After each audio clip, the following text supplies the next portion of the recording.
Assalamualaikum warahmatullahi wabarakatuh. Kami dari kelompok 3, materi penganggaran sektor publik dari mata kuliah akuntansi sektor publik yang beranggotakan 3 orang dengan saya sendiri Ica Kurnianingrum NPM 246300024. Saya Noval Arianto dengan NPM 2463001. Saya Ayu Lestari dengan NPM 2463002. Sekitar.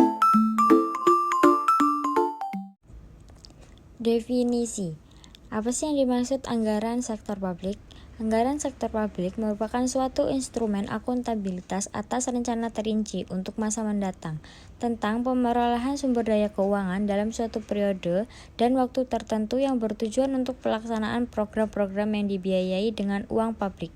Anggaran sektor publik juga merupakan suatu perencanaan, pengalokasian, dan pengendalian sumber daya keuangan pemerintah untuk mencapai tujuan dan sasaran publik. Kemudian ada perbedaan sektor publik dan swasta. Sektor publik dan swasta memiliki perbedaan mendasar dalam hal tujuan kepemilikan, sumber dana, dan akuntabilitas. Yaitu yang pertama ada tujuan. Sektor publik bertujuan untuk memberikan pelayanan publik kepada masyarakat dan memenuhi kebutuhan umum. Sementara sektor swasta bertujuan untuk memaksimalkan keuntungan bagi pemilik atau pemegang saham perusahaan. Yang kedua ada kepemilikan.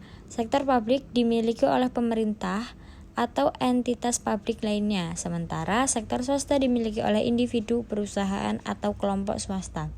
Yang ketiga ada sumber dana. Sektor publik mendapatkan dana dari pendapatan pajak pemerintah dan pinjaman publik, sedangkan sektor swasta mengandalkan pendapatan dari penjualan produk atau layanan, investasi pribadi, dan pendanaan eksternal.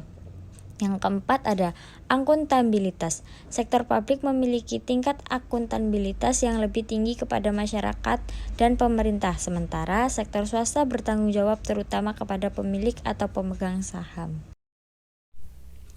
Persamaan tenaga kerja, baik sektor publik maupun sektor swasta, mempekerjakan tenaga kerja untuk menjalankan operasional mereka. Keduanya mempekerjakan karyawan dengan keterampilan dan kualifikasi yang sesuai untuk memenuhi kebutuhan organisasi. Yang kedua, peraturan dan kepatuhan. Baik sektor publik maupun sektor swasta tunduk pada peraturan dan kepatuhan yang berlaku. Mereka harus mematuhi undang-undang, regulasi, dan kebijakan yang mengatur kegiatan mereka. Yang ketiga, ada pencapaian efisiensi dan efektivitas. Baik sektor publik maupun sektor swasta memiliki kepentingan dalam mencapai efisiensi dan efektivitas dalam operasional mereka. Keduanya berupaya untuk mengoptimalkan sumber daya yang tersedia dan mencapai hasil yang diinginkan. Yang keempat ada akuntansi dan pelaporan. Baik sektor publik maupun sektor swasta memerlukan akuntansi dan pelaporan yang akurat dan transparan. Keduanya mengikuti prinsip akuntansi yang relevan dan menyajikan laporan keuangan yang jelas untuk menginformasikan para pemangku kepentingan. Fungsi penganggaran sektor publik. Pertama, anggaran sebagai alat perencanaan atau planning tool. Digunakan untuk merencanakan tindakan apa yang akan dilakukan oleh pemerintah, berapa biaya yang dibutuhkan, dan berapa hasil yang diperoleh. 2. Anggaran sebagai alat pengendalian atau control tool. Anggaran memberikan rencana detail atas pendapatan dan pengeluaran pemerintah sehingga dapat dipertanggungjawabkan kepada publik. 3. Anggaran sebagai alat kebijaksanaan fiskal atau fiscal tool. Melalui anggaran publik dapat diketahui arah kebijakan fiskal pemerintah sehingga dapat dilakukan prediksi dan estimasi ekonomi. 4. Anggaran sebagai alat politik atau political tool. Anggaran sebagai bentuk komitmen eksekutif dan kesepakatan legislatif atas penggunaan dana publik untuk kepentingan tertentu. 5. Anggaran sebagai alat koordinasi dan komunikasi atau coordination and communication tool. Anggaran publik merupakan alat koordinasi antar bagian dalam pemerintah. Di samping itu, juga sebagai alat komunikasi antar unit kerja dalam lingkungan eksekutif. 6. Anggaran sebagai alat penilaian kerja atau performance tool. Kinerja manajer publik dinilai berdasarkan berapa yang berhasil ia capai dikaitkan dengan anggaran yang ditetapkan. 7. Anggaran sebagai alat motivasi atau motivation tool. Anggaran hendaknya harus bersifat challenging but attainable atau demanding but achievable. Maksudnya adalah target anggaran jangan terlalu tinggi sehingga tidak dapat dipenuhi, namun juga jangan terlalu rendah sehingga mudah dicapai. Proses penyusunan penganggaran sektor publik. 1. Perencanaan anggaran. Pemerintah mengidentifikasi kebutuhan program dan kegiatan yang ingin dibiayai. 2. Penyusunan rancangan anggaran. Usulan dari berbagai kementerian daerah dikompilasi menjadi Rancangan Anggaran Pendapatan dan Belanja Negara atau RAPBN atau Rancangan Anggaran Pendapatan dan Belanja Daerah atau RAPBD. 3. Pembahasan dengan DPR atau DPRD. Pada tahap ini ada ruang untuk negosiasi, penyesuaian koneksi, atau revisi terhadap usulan anggaran. 4. Pengesahan anggaran. Setelah disepakati, RAPBN atau RAPBD disahkan menjadi Undang-Undang APBN atau APBD. 5.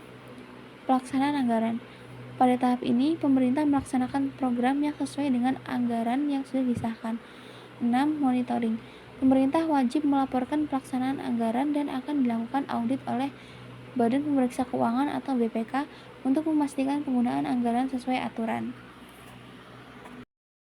Jenis-jenis anggaran sektor publik. Jenis-jenis anggaran sektor publik meliputi anggaran operasional, anggaran modal, anggaran berbasis kinerja, anggaran berbasis nol, anggaran berbasis program, dan anggaran berbasis partisipatif. Berikut penjelasan dari jenis-jenis anggaran sektor publik.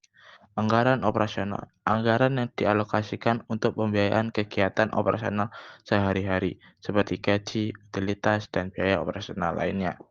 Anggaran modal, anggaran dialokasikan untuk pembiayaan aset tetap seperti bangunan, peralatan, dan infrastruktur. Anggaran berbasis kinerja, anggaran yang dikaitkan dengan kinerja dan hasil yang ingin dicapai oleh program atau kegiatan. Lalu anggaran berbasis nol atau zero-based budgeting. Anggaran yang memulai dari nol setiap tahun, mengharuskan setiap program atau kegiatan untuk membenarkan kebutuhan anggaran mereka dari nol, bukan berdasarkan anggaran tahun sebelumnya. Anggaran berbasis program. Anggaran yang disusun berdasarkan program-program yang ingin dijalankan dengan fokus pada pencapaian tujuan program. Anggaran berbasis partisipatif.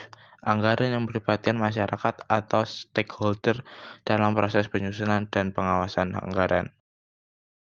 Sekian presentasi dari kelompok kami. Apabila ada kekurangan kami mohon maaf. Kami akhiri. Wassalamualaikum warahmatullahi wabarakatuh.